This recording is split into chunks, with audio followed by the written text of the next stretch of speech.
이사야 33장은 하나님께서 이스라엘 백성, 유다 백성, 특별히 그 예루살렘을 구원하시겠다고 하는, 그런 회복시키겠다고 하는 말씀이고요. 34장으로 가면 이스라엘의 이웃 나라인 에돔을 하나님께서 심판하시겠다 하는 그런 말씀입니다. 에돔이라고 하는 나라는 에서가 조상이 됩니다. 야곱의 형인 에서가 조상이 되는 그런 나라인데, 이 나라는 늘 이스라엘과 이렇게 다툼이 있었어요. 이스라엘을 괴롭게 하고 이런 부분들이 있어서 그런 하나님의 심판에 대한 그런 말씀이 34장에 나와 있습니다. 33장 1절부터 보시면 이렇게 나옵니다. 너 학대를 당하지 아니하고도 학대하며 속이고도 속임을 당하지 아니하는 자여. 이건 뭘 얘기할까요? 힘 있는 나라들, 강대국을 얘기하는 겁니다. 그런 힘 있는 나라는 다른 나라들부터 학대를 당하지 않으면서도 계속 다른 나라들을 점령하고 학대하고 세상에 힘이 있으니까 그러는 것 같았죠. 자기는 속이면서도 속임은 당하지 않는, 영원할 것 같으죠. 그런데 하나님 뭐라고 그러냐면 그런 나라를 하나님께서 심판하시겠다는 겁니다. 이 나라가 당시에는 어떤 나라냐? 아수르라고 볼 수 있겠죠. 물론 이제 후에는 이 바벨론이라고도 할 수 있겠지만, 이 강대국들을, 당시 세상을 지배하는, 남의 나라를 정복하고 지배하는 이런 강대국들에 대한 하나님의 심판이죠. 이건 우리 역사 속에서도 많이 있어요. 정복했던 나라들이 정복을 당하고, 그때는 다 세계를 지배하는 것 같은데 다 그렇게 세상의 역사 속에서 사라져가고 하는 그런 들. 이 세상 것은 영원한 것이 없습니다. 아무리 큰 권세나 세력이라 하더라도 하나님의 심판 속에서 사라져요. 이걸 이제 세상은 역사 속에서 그냥 일반 역사로 이렇게 보지만 우리는 하나님의 역사로 보는 거죠. 하나님이 살아계셔서 이런 모든 것들을 심판하고 다스리신다. 그래서 2절에는 여호와여 우리에게 은혜를 베푸소서. 우리가 주를 앙망한다. 앙망한다는 것은 간절히 바라본다는 거죠. 주만 오로지 바라본다는 거죠.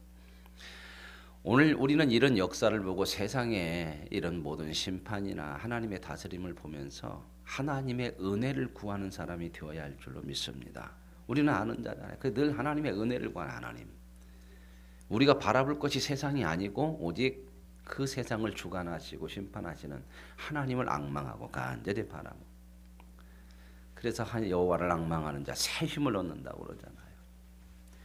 진정한 은혜를 줄 수 있고 진정한 심판자이신 하나님을 바라고, 그래서 아침마다 우리의 팔이 되고 환난 때 우리의 구원이 되소서, 이렇게 지금 기도하고 있죠. 그렇죠?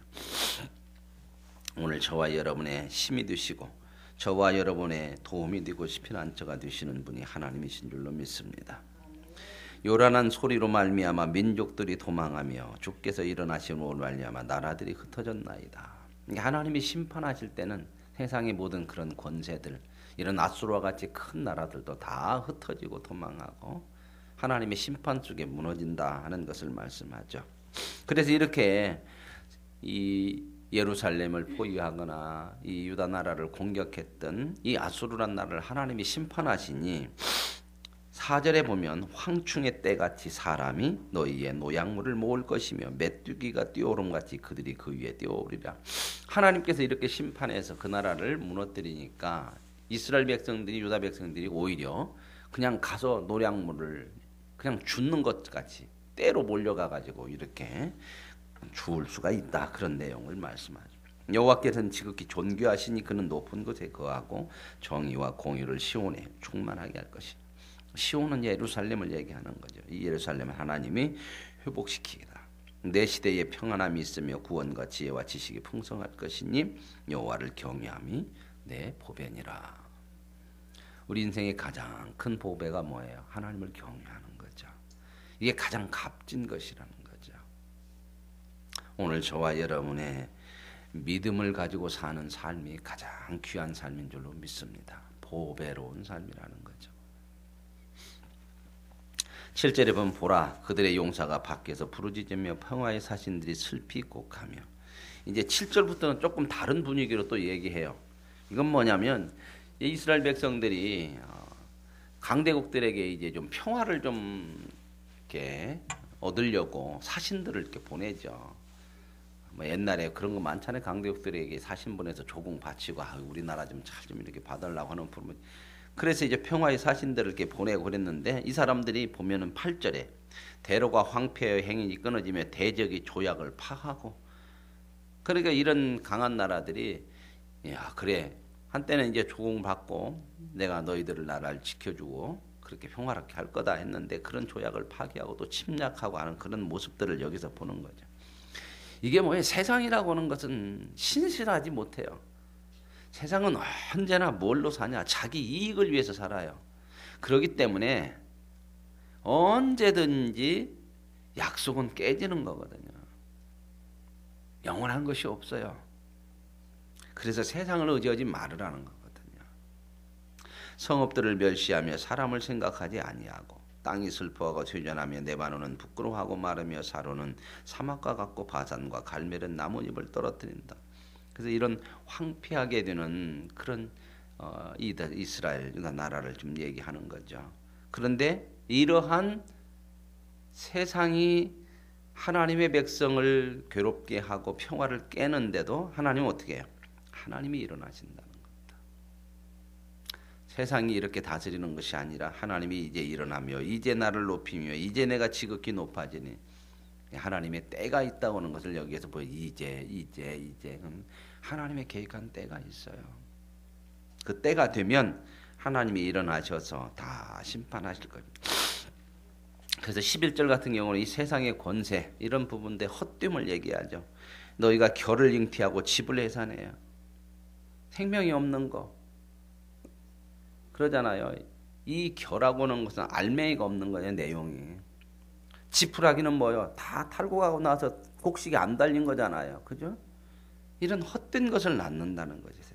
너희 호흡은 불이 되어 너희를 삼킬 것이고 이렇게 하나님께서 그러한 세상의 권세를 또 심판하시는 그런 모습이 오늘 우리들에게 있습니다.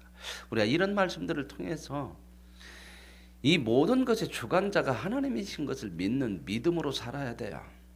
눈앞에 있는 것을 바라보지 말고 오직 의인은 믿음으로 살리라 하는 말씀처럼 하나님을 믿는 믿음으로 살아가는 것이 지혜고 그게 복이고 결국 그 삶이 저와 여러분에게 큰 은혜와 복이 될 줄로 믿습니다. 그래서 이제 4절에 보면 이런 내용이 나와. 시온의 지온들이 두려워하며 경건하지 아니한 자들이 떨며. 자, 이렇게 하나님께서 심판을 하시면 그리고 회복을 시켜요. 이 예루살렘을 시온을 회복시킨다냐. 이웃 나라들을 심판하면 이제 하나님의 백성들은 회복될 거 아닙니까? 그러면 회복이 되면 그 회복하는 가운데에 하나님의 심판이 이루어지는 가운데에 이 예루살렘 하나님의 백성이 사는 그 예루살렘에서도 두 가지 현상이 일어나요. 죄인들은 어떻게 해요? 두려워하고 경건하지 않은 자는 떨어. 그 속에서 하나님을 안 믿고 하나님을 무시하고 살았던 그 사람들은 오히려 더 두려운 거죠. 하나님이 심판하실 때. 그래서 이르기를 우리 중에 삼키는 물과 누가 함께하고 어떻게 영령이 타는 것과 함께하고 우리가 어떻게 하나님과 함께하겠냐 이제 이렇게 두려움에 떠는데 그런데 그 평화를 하나님의 심판을 기쁘게 받아들인 사람들은 어떤 사람들이에요? 16절 공의를 행하는 자 정직히 말하는 자 토속한 재물을 가증히 여기는 자 손을 흔들어 뇌물을 받지 아니하는 자 귀를 막아 피 흘리려고 꾀를 듣지 아니하는 자 눈을 감아 악을 보지 아니하는 자 그렇죠. 지금 요즘 막 얼마나 많은 그런 미투에서 여기저기서 막 터지죠. 그렇죠. 누가 기뻐하겠어요? 심었고 당했던 사람들은 나름대로 솜퉁이 드는 것 같고 누가 두려워하겠습니까? 악을 행한 사람들은 얼마나 두렵고 떨리겠어요. 그냥 참 무서워요 세상이 그죠? 어제 뭐 어떤 유명한 그 연예인 성추행했다 그래서 37년 전에 했대요. 참 조심해야겠어요. 참 이게 참. 저도 어렸을 때 남의 집 닭도 갖다가 삶아 먹고 그랬는데 그분 돌아가셨는가 말씀을 않는 것이 오셔갖고 그러면 참.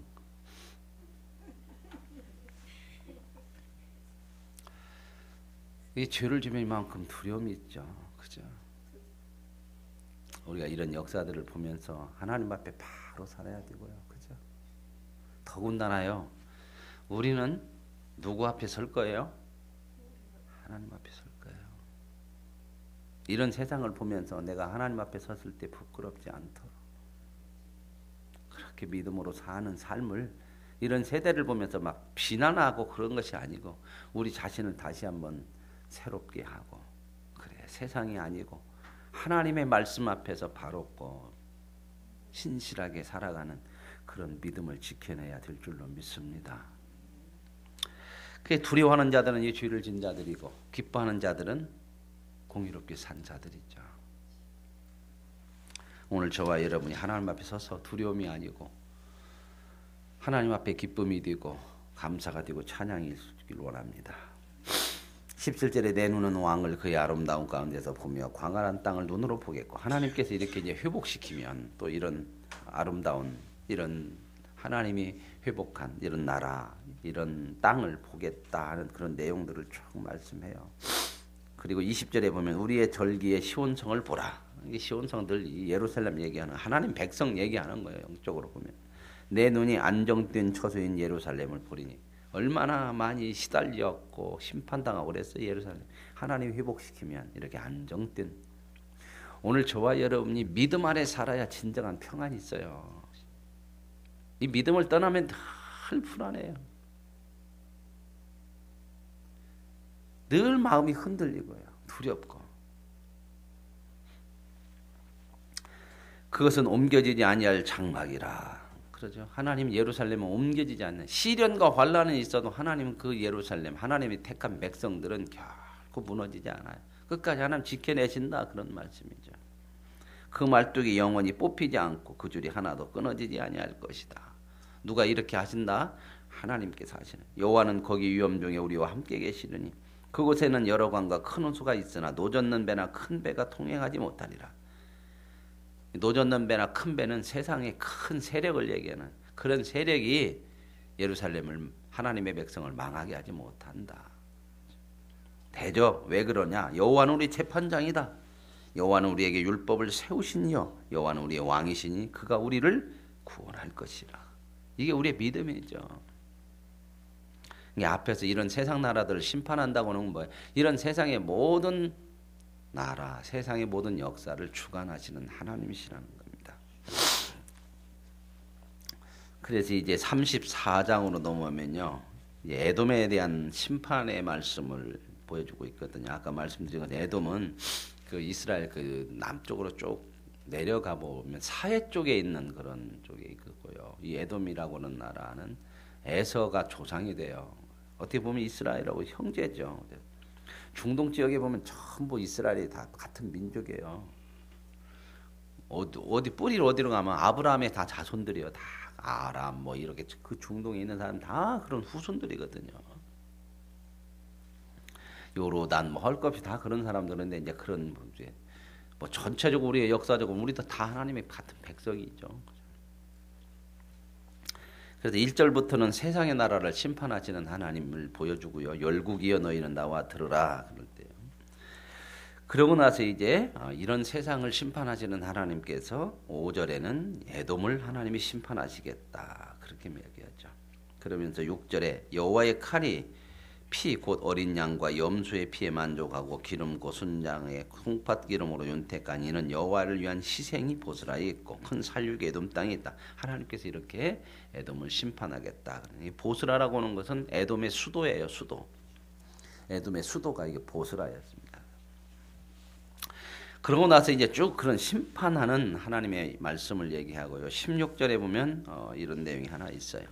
너희는 여호와의 책에서 찾아 읽어보라. 이것들 가운데 빠진 것이 하나도 없고 제짝이 없는 것이 없다. 하나님 말씀은 다 이렇게 찾아보면 다 제짝이 있다. 이 말은 뭔 말이냐면 너희들이 여호와의 책에서 찾아 읽어보라. 이것들 가운데서 빠진 것이 하나도 없고 짝이 없는 것이 없으니 이건 하나님께서 예언하신 말씀들 이런 말씀들이 나중에 지나가고 나서 보니까 다 이루어지더라는 거예요. 하나님의 말씀을 잘 들여다봐라. 하나도 그냥 헛되게 지나간 것이나 하나님이 말씀한 것이 그냥 사라지거나 안 되어진 것이 없다. 다 빠진 것이 없고 제짝이 없는 것이 없다. 근데 이게 우리가 언제 뭐 다 지나가고 나서 많이 보죠. 우리가 하나님의 말씀 성경을 보는 것도 바로 그런 거예요. 그런 이것들 하나님의 역사하심, 신실하심 이런 걸 보면은 하나님이 그대로 이루셨거든요. 여호와의 왜 이런 것이 그대로 이루어졌냐? 이는 여호와의 입이 이를 명령하셨고 그의 영이 이것을 모으셨습니다. 그러죠. 하나님 말씀하시면 사람과 다르죠. 사람은 말한 거 참 변하기도 많고 바꾸기도 많고. 그래서 뭐라고 얘기해요? 하나님은 뭐 하지 않는다? 한번 말하면 그 말이 그대로 된다는 말을 뭐라고 표현했어요? 하나님은 시건치 않는다고 그러는 거예요. 시건치 않는다. 신실하신 하나님. 그러죠. 신실하시기 때문에 그의 말씀도 신실한 거죠. 그렇죠? 우리가 참 자신이 신실해져야 삶이 신실해져요. 신실하지 않으면요. 사람이 겉으로 그럴듯해도 나중에 다 거짓이 나오고 불의가 나오고 그러거든요. 우리 자신 사람 자체가 신실해야 말도 신실하고 삶도 신실해요. 자꾸 이게 겉모습에 꾸미려고 하면 안 돼요. 신앙이라고 하는 건 내 속사람을 새롭게 해야 돼요. 내가 하나님 앞에 늘 거룩한 모습이 있어야 돼요. 자꾸 그럴듯한 것을 보이려고 하지 말고요. 신실하게 해요. 기도하는 거, 우리가 하나님 앞에 살아가는 삶의 하나 내용 이런 것도요. 참 신실하게 해야 돼요. 신실하게. 그런 모습들을 신실하지 않은 모습들을 자꾸 얘기하는 게 그런 얘기 있죠. 주여 주여 하는 자마다 중언부언하지 말고. 때로는 우리가 기도도요. 이게 너무 습관돼 갖고 그냥 중언부언하고 그냥 주여 주여 하고 그냥 뭔 뜻도 없이 그냥 그렇게 하는 습관적인 기도도 있어요. 신실한 것을 자꾸 우리 안에서 채워가야 돼. 그래야 내 기도도 나오고 진실하게 나오고 하나님을 향하는 내 발걸음도 그러지. 그렇지 않으면 자꾸 뭐가 나오냐면 유선이 나와요. 유선. 꾸밀라고 그래. 사람한테 자꾸 보이려고. 아닌 척 하려고 그래요. 신앙이 자꾸 채로 가면 안 돼요. 하는 채로 가지 말고 하나를 하더라도 신앙생활을 하더라도 진실하게. 우리는 사람 앞에 하는 거 아니에요. 세상은 자꾸 사람 앞에 해요. 무엇을 하든지 그렇게 하나님 앞에 하십시오. 하나님 앞에. 신실하게 하세요. 그걸 자꾸 우리 삶 속에. 그러기 위해서는 어떻게 해야 돼요? 내 자신이 신실해져. 그래서 하나님은 우리가 하는 모든 일들이 목적이 아니라 우리 자신이 목적이에요. 그래서 우리를 키워가시려고 하는 거예요. 우리를 만들어 가시고. 여호와께서 그것들을 위하여 제비를 뽑으시며 그의 손으로 줄을 띄어 그 땅을 그 사람 그것들에게 나누어 주셨으니 그들이 영원히 차지하며 대대로 거기에 거하리라. 그래서 하나님께서 하시고자 하는 일을 그대로 이루시고 주시고자 하는 자들에게 주시고 하나님을 바라보는 하나님의 백성들을 하나님께서 끝까지 붙들어 세우시며 온 세상의 주관자이신 하나님이 저와 여러분의 삶에도 주관자 되심을 믿으시고 하나님 앞에 신실한 모습으로 날마다 그분을 닮아가고 그분의 뜻을 따라 살아가기를 우리 삶의 중심으로 놓고 살아가는 믿음의 삶이 되어줄 수 있기를 원합니다. 하나님 아버지 감사합니다. 하나님께서 택하신 이스라엘 예루살렘을 많은 시련 가운데 때로는 잘못된 길로 갈 때에는 책망도 하고 심판도 하시지만 그러나 그것은 뽑히지 않는 것이고 무너지지 않는 거룩한 하나님의 백성인 줄로 믿습니다. 하나님이 택한 백성 버리지 않고 하나님께서 끝까지 돌이키게 하셔서 세워가심을 믿고 우리도 하나님의 손에 택함을 받은 백성으로 하나님의 뜻을 따라 율법을 세우신 하나님, 우리를 만드신 하나님, 세상을 주관하시는 하나님을 따르는 믿음의 순종함이 있게 하여 주옵소서.